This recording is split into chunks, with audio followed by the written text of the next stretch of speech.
एक दिन एक युवक और एक युवती में प्रेम हो गया, लेकिन लड़का एक गरीब परिवार से आया था। इस बात से लड़की के माता-पिता भी खुश नहीं थे।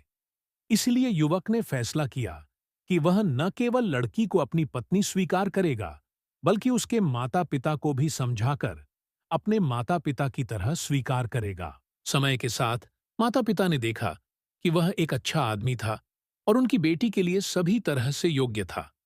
लेकिन एक और समस्या थी। वह आदमी एक सैनिक था।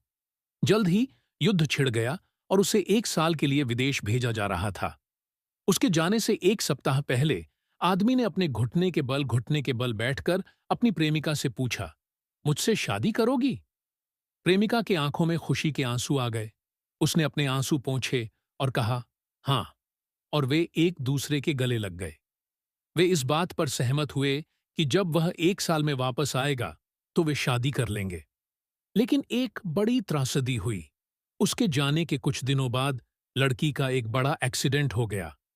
ये एक्सीडेंट गाड़ियों की आमने सामने की टक्कर थी। जब वह अस्पताल में जागी तो उसने अपने माता पिता को रोते हुए देखा। तुरंत वह जान गई कि कुछ गड़बड़ है। बाद में उसे पता चला कि उसे ब्रेन इंजरी है।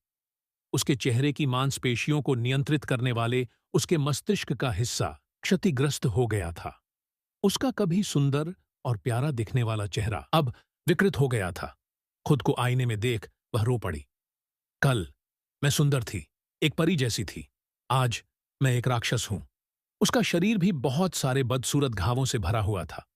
वो खूब रोती और फिर उदास हो जाती। एक दिन उसने अपने मंगेतर को उनके वादे से मुक्त करने का फैसला किया। वह जानती थी कि वह उसे अब और नहीं चाहेगा। वह उसके बारे में भूल जाना चाहती थी और उसे फिर कभी नहीं उसका सामना नहीं करना चाहती थी। 1 साल तक सिपाही ने कई पत्र लिखे, लेकिन उसने जवाब नहीं दिया। उसने उसे कई बार फोन किया, लेकिन उसने कॉल रिसीव नहीं किया। हालांकि वो ऐसा नहीं करना चाहती थी, पर वो मजबूर थी। 1 साल बीत गया। एक दिन अचानक मां उसके कमरे में चली गई और उसे बताया कि वह युद्ध से वापस आ गया है। लड़की चिल्लाई, नहीं, कृपया उसे मेरे बारे में मत बताइए। उसे मत बताना कि मैं यहां हूं। मां ने कहा, उसकी शादी हो रही है और उसमें तुम्हें अपनी शादी का निमंत्रण भेजा है। लड़की का दिल बैठ गया। वह जानती थी कि वह अब भी उससे प्यार करती है, लेकिन उसे भूलना होगा। बड़े दुख के साथ उसने शादी का निमंत्रण खोला और फिर उसने उस पर अपना नाम देखा।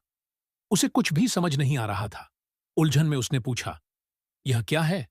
तभी युवक फूलों का गुलदस्ता लेकर उसके कमरे में दाखिल हुआ। वह उसके पास घुटने टेककर बैठ गया और पूछा, क्या तुम मुझसे शादी करोगी? लड़की ने अपना चेहरा अपने हाथों से ढक लिया और कहा, मैं बदसूरत हूं। तुम अगर ठीक से मुझे देखोगे तो तब तुम्हें सच्चाई पता चलेगी। और उसने अपने चेहरे से हाथ हटा दिया। उस युवक ने कहा, तुम्हारी अनुमति के बिना तुम्हारी मां ने मुझे तुम्हारी तस्वीरें भेजीं। जब मैंने वो तस्वीरें देखीं तो मुझे एहसास हुआ कि कुछ भी नहीं बदला है। तुम अब भी वही हो जिससे मुझे प्यार हुआ था। तुम अब भी पहले की तरह खूबसूरत हो, क्योंकि मुझे तुमसे प्यार है। दोस्तों, अक्सर लोग ऐसी बातें करते हुए पाए जाते हैं कि प्रेम अंधा होता है। सच्चा प्यार शरीर से नहीं, आत्मा से किया जाता है।